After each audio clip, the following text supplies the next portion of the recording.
여러분들 신앙생활 하시면서 예수님 생각하면은 내가 열심히 몸담고 신앙생활하고 있는 교회 생각을 하면은 입꼬리가 자연스럽게 올라가면서 빙그레 미소를 지으신 경험이 있는지 모르겠습니다. 내가 믿는 내 신앙의 모습, 예수님 생각, 함께 신앙생활에 나아가는 믿음의 식구들을 생각하고 교회를 생각하면서 참 기뻐서 미소가 지어지고 참 감사하다라고 하는 느낌을 받으신 적이 있나 한번 생각해 보시기 바랍니다. 우리가 교회에 오면은 분명 박장대소하고 믿음의 식구들과 웃기도 합니다. 반가운 얼굴을 만나면 너무나 기뻐서 정말 한 주간 동안 어떻게 살았는지 정말 신명나게 이야기를 하기도 합니다.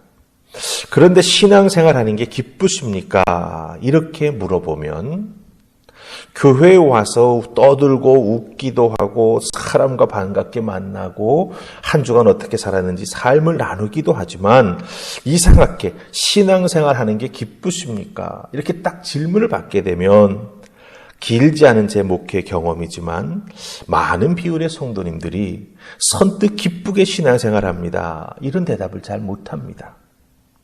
상당 부분이 많은 분들이 머뭇거리는 걸 보게 됩니다.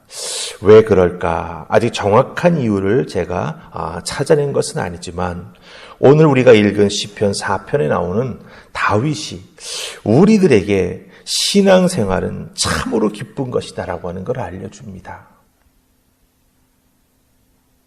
다윗이 신앙생활하면서 자기 자신이 깊이 체험한 기쁨이 무엇인가, 그리고 그것을 누리는 신앙생활은 어디에서 오는가라고 하는 걸 우리에게 알려주고 있다라고 하는 거죠.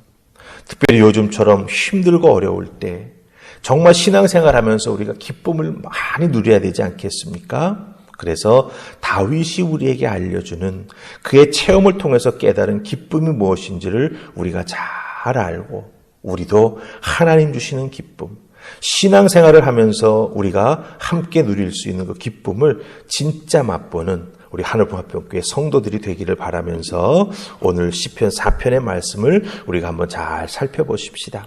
자, 먼저 다윗이 알려주는 기쁨, 그것은 어떻게 우리에게 오는가. 자, 우리 1절 말씀 보십시다.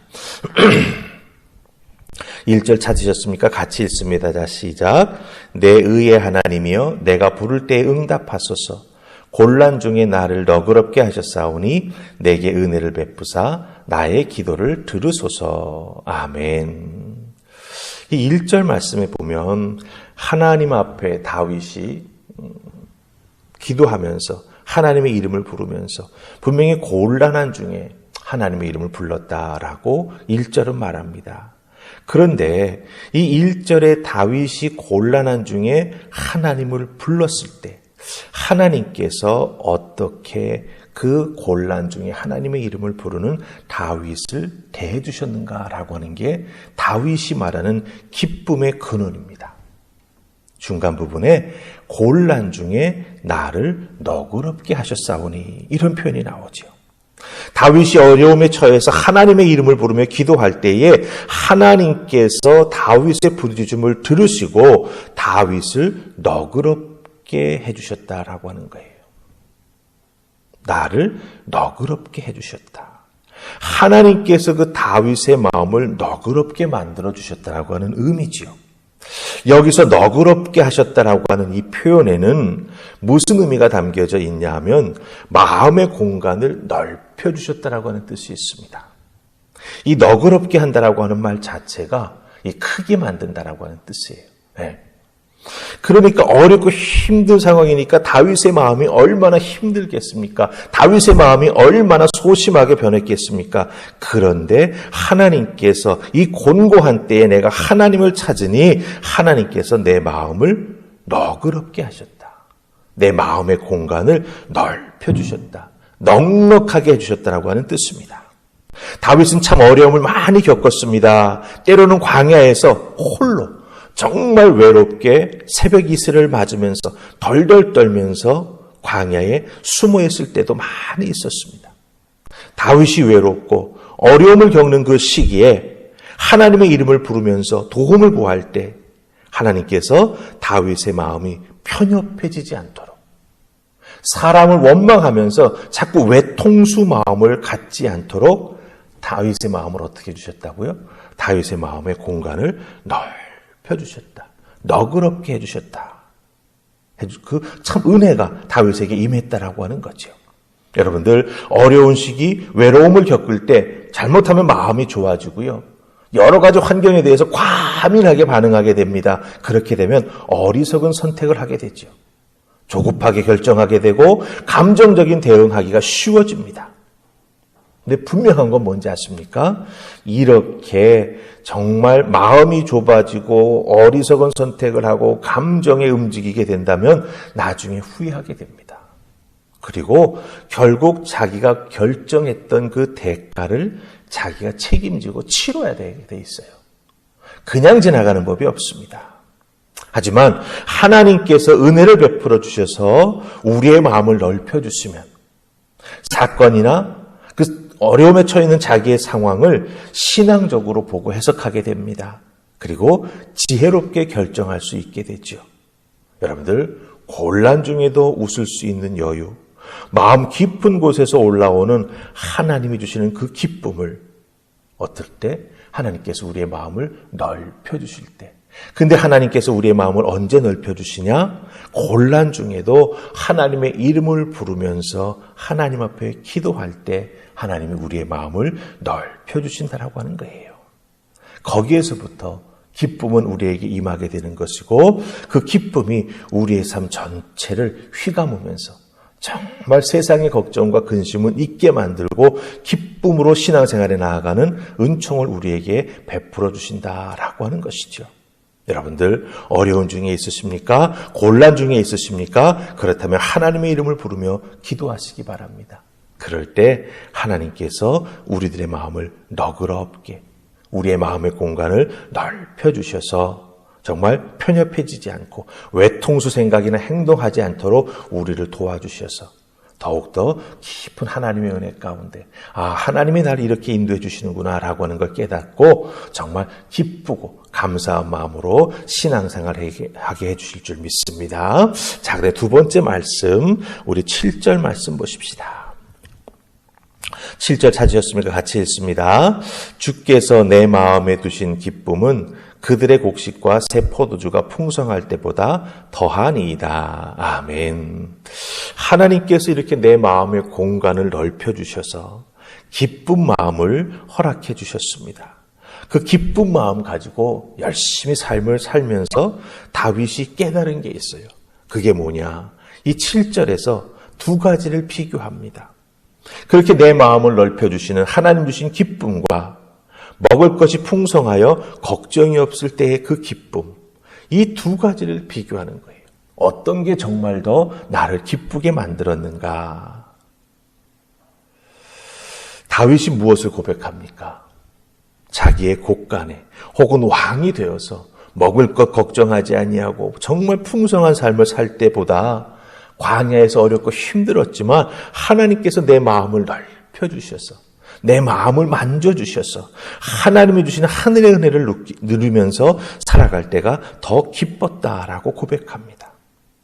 이 비교를 통해서 다윗이 고백하는 것, 주께서 내 마음에 두신 기쁨이 더 기뻤다라고 하는 거예요. 이게 무엇을 의미합니까? 앞에서도 말씀드렸지만 다윗은 사울에게 쫓기는 삶을 살았습니다. 광야를 혼자 도망다니면서 참 외롭고 힘들었습니다. 그런데 오히려 홀로 있으니 사람과 함께하지 아니하는 그 상황 속에서 하나님과 동행하는 삶의 은혜, 그 은혜를 깊이 체험하게 됩니다. 그러면서 하나님을 따라 하나님을 믿으며 하나님과 동행하는 자에게 주시는 그 누구도 맛볼 수 없는 영혼의 기쁨을 그때 깊이 맛보았다라고 하는 거죠. 그 기쁨의 맛을 알기에 다윗은 시편 23편에서 뭐라고 말합니까? 여호와는 나의 목자이십니다. 내게 부족함이 없습니다. 이렇게 고백할 수 있었어요. 왜 그렇습니까? 자기의 은혜가 얼마나 귀한 것인지 이미 깨달아 알고 있기 때문이죠. 내 마음을 너그럽게 해주셔서 하나님께서 정말 하나님을 믿고 동행하는 자에게 허락해 주시는 그 영혼의 기쁨이 얼마나 귀한 것인지. 척박한 광야에 살면서 때로는 굶을 때도 있었고 먹을 것 변변하지 않아서 힘들 때도 있었지만 그럼에도 불구하고 그때 주셨던 하나님의 은혜는 자기의 지금의 삶의 풍성함과는 비교할 수 없는 큰 기쁨이었다라고 하는 것을 다윗은 고백합니다. 여러분, 하나님께서 우리의 마음을 너그럽게 넓혀주실 수 있도록 어렵고 힘들 때마다 하나님의 이름을 부르며 기도하시기 바랍니다. 그리고 어렵고 힘든 때 하나님께서 내게 은혜 베풀어 주시고 그 삶에 공급해 주시는 은총을 우리가 깨달아 알게 될 때 그것이 진정한 기쁨의 원천이 됨을 깨달아 알고 그 은혜 받음을 더욱더 기쁘고 감사하게 생각하는 여러분이 될 때 여러분의 삶 속에서 특별히 신앙생활하면서 진정한 기쁨을 누리며 살아가고 신앙생활하는 여러분이라고 하는 걸 꼭 기억하시고 앞으로는 누가 예수 믿고 신앙생활하는 거 기쁘십니까? 라고 물을 때 예, 정말 기쁩니다. 이렇게 고백하는 은혜가 여러분에게 풍성하기를 주님의 이름으로 축복합니다. 아멘. 우리 기도하십시다. 좋으신 하나님 은혜 감사합니다. 오늘도 이 새벽 저희들을 주의 전으로 부르셔서 다윗의 신앙 고백을 들을 수 있게 해주시니 감사합니다. 곤란 중에 내가 하나님의 이름을 부를 때 하나님이 찾아오셔서 나를 너그럽게 내 마음의 공간을 넓혀주셨다. 나와 동행해 주시는 하나님의 은혜를 내가 깊이 깨달아 알았기에 그 속에서 누리는 기쁨은 세상의 풍요로움과는 비교할 수 없는 기쁨이다. 이렇게 고백하며 우리에게 증언하는 다윗의 목소리를 듣습니다. 이 다윗의 목소리 잘 청종하게 하시고 우리들의 삶의 자리에서 곤란을 당할 때 기도하는 하나님의 말씀을 잘 준행함으로 말미암아 하나님 어렵고 힘든 시기 잘 넘어갈 수 있도록 주여 도우시고 그냥 넘어갈 뿐만 아니라 하나님 주시는 하늘의 은혜를 통해 그 어렵고 힘든 시기에 참 기쁨을 맛보는 우리 모두가 되게 하여 주시옵소서. 오늘 하루도 주님 주신 하늘의 기쁨을 맛보는 우리들의 하루의 삶이 되기를 간절히 소원하옵고 예수님 이름으로 기도하옵나이다. 아멘.